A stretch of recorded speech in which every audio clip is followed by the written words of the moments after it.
सो आज हम पढ़ेंगे न्यूट्रिशन इन अमीबा।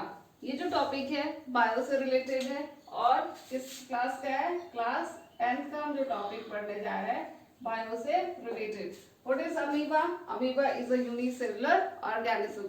अमीबा जो होता है वो एकल कोशिका क्या है, ऑर्गेनिज्म है। तो अमीबा कैसा है? It is unicellular organism. ठीक है, ये किस तरह का ऑर्गेनिज्म है? यूनिसेलुलर ऑर्गेनिज्म है। हम क्या है? We are multicellular organism. So amoeba में जो मोड ऑफ न्यूट्रिशन होता है that is holozoic. Holozoic holozoic mode of nutrition में क्या होता है? हम सॉलिड फूड पार्टिकल्स को खाते हैं। किस तरह का फूड होता है? That food is complex solid food. ठीक है, तो यहाँ पे हमने देखा इतना सा बात अमीबा के बारे में। थोड़ा सा हम जाने इसके शेप के बारे में कि अमीबा का आकार कैसा होता है। तो it is irregular in structure. इसका जो शेप होता है वो क्या होता है? इरेगुलर होता है, एक समान कभी नहीं रहता है। तो ये हम देखेंगे कि अमीबा का जो शेप है वो कैसे बदलता है। सो यहाँ पे जो प्रोसेस होता है, the process of obtaining food by amoeba is phagocytosis. Amoeba क्या है? सिंगल सेलुलर है, तो इसका जो फूड ऑब्टेन करने का प्रोसेस है दैट इज फेगोसाइटोसिस और द सेल फीडिंग। ठीक है, फेगोसाइटोसिस को ही बोलते हैं हम सेल फीडिंग। सिंगल सेलुलर है, बहुत सारा ऑर्गन इसके पास प्रेजेंट नहीं है। जैसे आपके पास different types of organ are present in your body to perform different function, like respiration के लिए आपके पास lungs है, digestion के लिए digestive system है और क्या सर्कुलेशन के लिए सर्कुलेटरी सिस्टम। बट ये सिंगल सेलुलर ऑर्गेनिज्म है और यूनिसेलुलर है, तो इसके पास क्या है? एक ही जो ऑर्गन है, एक ही क्या सिर्फ सेल है जिससे ये सारा फंक्शन परफॉर्म करता है। तो इसमें भी टोटल कितने स्टेप्स इन्वॉल्व होते हैं? जो स्टेप्स होता है न्यूट्रिशन का वो क्या होता है? 5 होता है। इंजेशन, डाइजेशन, एब्जॉर्प्शन, एसिमिलेशन और इजेशन। इसके बारे में हमने लास्ट वीडियो में डिस्कस किया था। इसके डेफिनेशन को देखा था और समझा था कि ये सारा इंजेशन, डाइजेशन, एब्जॉर्प्शन, एसिमिलेशन होता क्या है। सो आइए स्टार्ट करते हैं हमारा ये जो न्यूट्रिशन इन अमीबा है इसके बारे में, इसके स्टेप्स को समझते हैं। तो फर्स्ट स्टेप क्या होता है? इंजेशन होता है। इंजेशन में क्या होता है? Putting of food. तो आप क्या करते हो? अपना खाना थाली से उठा के मुंह में डाले। किसकी हेल्प से? By the help of your hand. अपने हाथ से आप अपना खाना उठा के मुंह में डालते हो। बट कहीं आपको अमीबा का हाथ दिख रहा है? नहीं दिख रहा है, क्योंकि ये क्या है? सिंगल सेलुलर है। तो ये क्या करता है? एक फॉल्स फिट बनाता है, स्ट्रक्चर बनाता है जिससे ये अपने खाने को पानी में पकड़ पाता है। तो ये किसमें फिट करता है? It fits on microscopic plant and animals present in water. ये जिस पानी में रहता है उस पानी में जो माइक्रोस्कोपिक ऑर्गेनिज्म होते हैं, प्लांट हुआ, एनिमल्स हुआ, ये उसी को खाता है। तो ये क्या करता है? It form this structure is called pseudopodia. तो ये जब भी कोई फूड पार्टिकल, सपोज ये फूड पार्टिकल्स है, अमीबा के पास में आता है, तो ये एक इस तरह का फॉल्स फिट बना लेता है और खाना को क्या कर लेता है? पकड़ लेता है। यानी ये फूड पार्टिकल्स है, सपोज ये क्या है? कोई फूड पार्टिकल्स है, ये पॉइंट, ठीक है। तो ये जब पानी में तैरता तैरता अमीबा के पास आएगा, ये अमीबा है, तो ये इस तरह का एक स्ट्रक्चर बना लेगा और ये फूड पार्टिकल्स को इसके अंदर ले लेता है। ठीक है, तो इसको इस फॉल्स फिट को हम क्या बोलते हैं? सूडोपोडिया। तो यही आपने देखा कि अमीबा एक गोल जैसा इस तरह का इरेगुलर स्ट्रक्चर है। जब कोई फूड पार्टिकल्स आया तो ये इस तरह का सूडोपोडिया क्या कर लेता है? फॉर्म कर लेता है। तो इसका स्ट्रक्चर क्या है? फिक्स्ड नहीं है। तो सूडोपोडिया के हेल्प से ये क्या करता है? फूड पार्टिकल्स को अपने अंदर इनगल्फ करता है। ये जो है ये क्या? This is the food particles. जब और ये क्या होता है? इसमें न्यूक्लियस अवेलेबल है on this complete area is your cytoplasm. तो अमीबा के पास क्या है? नो फिक्स्ड माउथ और फिक्स्ड प्लेस फॉर डाइजेशन। आपके पास क्या है? मुंह है, खाना को पुट करते हो मुंह में, बट इसके पास क्या है? माउथ नहीं है और कोई फिक्स जगह भी नहीं है जहाँ पे अपने खाना को पुट करे। तो ये क्या करता है, यही फॉर्म क्या करता है, सूडोपोडिया लाइक स्ट्रक्चर, और ये बनाता है एक छोटा सा इसको क्या कहते हैं, फूड वैक्यूल्स बनाता है। तो जब इनगल्फ फूड बाय सूडोपोडिया, तो किसकी हेल्प से ये फूड को इनगल्फ करता है, by the help of pseudopodia.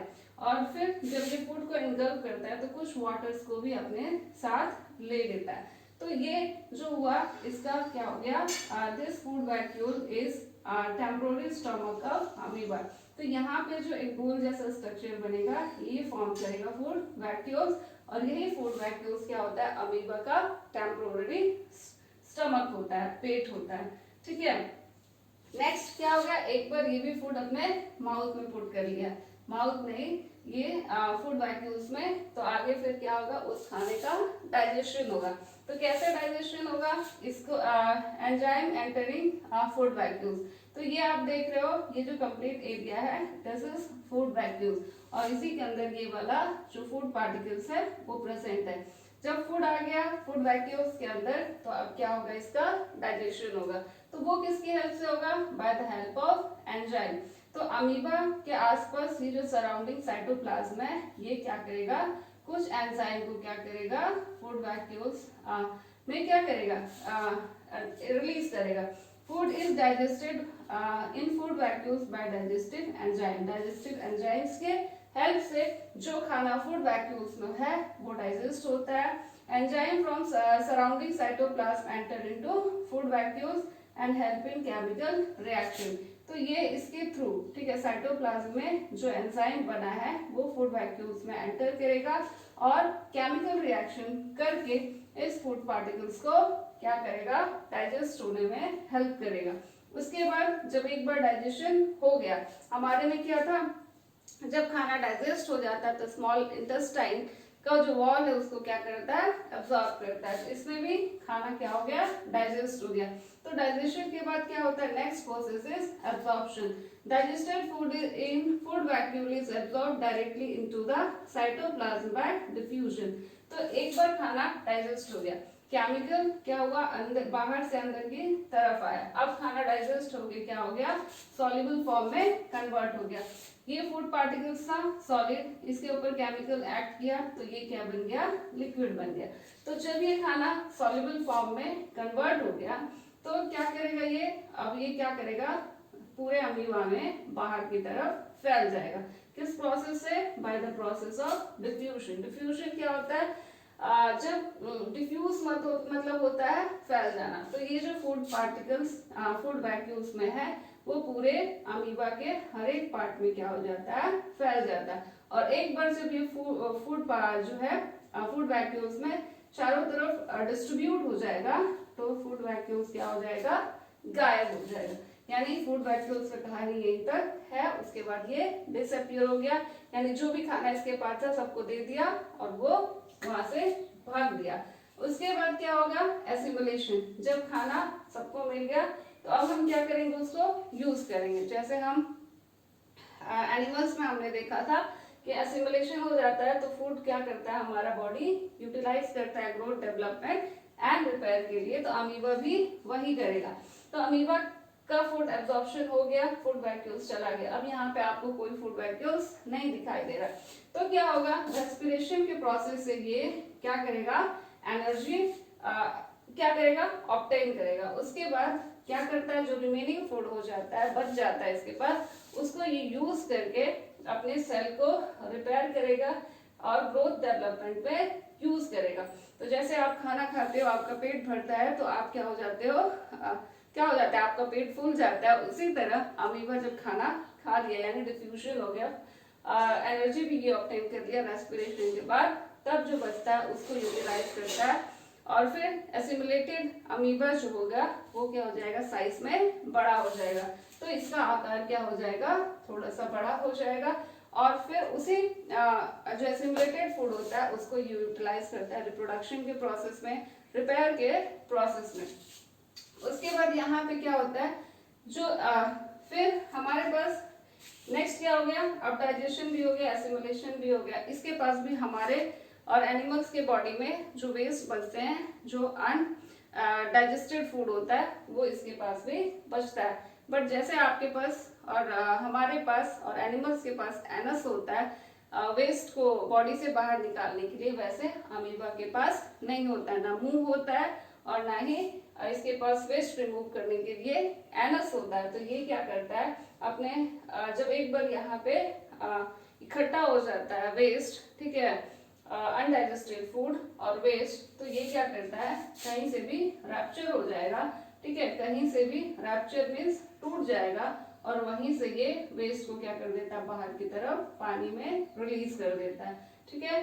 तो ये था अमीबा का न्यूट्रिशन। अमीबा का न्यूट्रिशन कैसे होता है, फूड पार्टिकल्स पानी में जब भी इसके पास आएगा तो ये बनाएगा सूडोपोडिया, सूडोपोडिया की हेल्प से इंगल्फ होता है, उसके बाद फूड आ जाएगा फूड वैक्यूल्स में। तो फूड का जो डाइजेशन होता है वो कहाँ पे होता है, अमीबा में, याद रखना, फूड वैक्यूल्स में। फिर जिस प्रोसेस से खाना क्या होगा, ये एब्जॉर्ब करेगा, ठीक है, जो खाना एब्जॉर्ब होता है अमीबा में, वो एब्जॉर्प्शन किस प्रोसेस से होता है, by the process of diffusion, ठीक है। एक बार डिफ्यूजन के प्रोसेस से ये कंप्लीट खाना डिस्ट्रीब्यूट हो गया अमीबा में, तो ये यहाँ से क्या हो जाएगा, गायब हो जाएगा। उसके बाद एसिमुलेटेड फूड को जो होता है उसको यूज करेगा रेस्पिरेशन के प्रोसेस से, थ्रू ये क्या करता है, अपना एनर्जी डिराइव करता है। उसके बाद जो बच जाता है खाना उसको यूटिलाइज करता है और ग्रोथ, रिपेयर, रिप्रोडक्शन में इसको यूज करता है। एसिमुलेटेड अमीबा क्या हो जाएगा, आकार में थोड़ा सा बड़ा।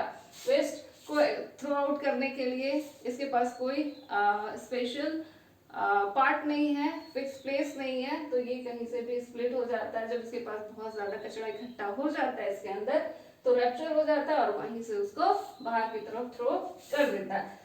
थोड़ा सा हम जानते हैं यहाँ पे कि अमीबा, यहाँ तक आई होप आपको समझ में आ गया होगा। आगे थोड़ा सा जान लेते हैं कि अमीबा में जो रिप्रोडक्शन होता है वो कैसा होता है, बाइनरी एसेक्सुअल, ठीक है। अमीबा में जो रिप्रोडक्शन होता है वो कैसा होता है, एसेक्सुअल रिप्रोडक्शन होता है। किस प्रोसेस से होता है, बाइनरी फिजन, ठीक है, बाइनरी फिजन के थ्रू अमीबा में रिप्रोडक्शन होता है, ठीक है।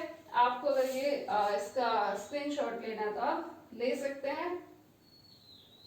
उसके बाद हम देखेंगे थोड़ा सा यहाँ पे अमीबा में जो रिप्रोडक्शन होता है वो किस तरह का होता है। तो अमीबा में जो रिप्रोडक्शन होता है वो कैसा होता है, एसेक्सुअल। एसेक्सुअल में भी कौन सा होता है, बाइनरी।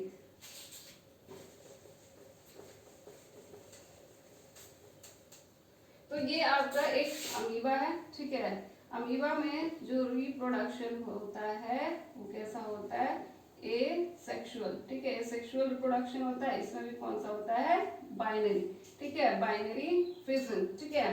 तो बाइनरी फिजन होता है, ये अमीबा का रिप्रोडक्शन है। तो ये अमीबा है, इसके अंदर न्यूक्लियस प्रेजेंट है। धीरे धीरे क्या करता है ये अमीबा, इस तरह से न्यूक्लियस क्या होने लगता है, एक्सटेंड होने लगता है, दोनों पार्ट में ये डिवाइड होता है, ठीक है। उसके बाद फिर फाइनली ये क्या हो जाएगा, दो डॉटर अमीबा में स्प्लिट हो जाता है।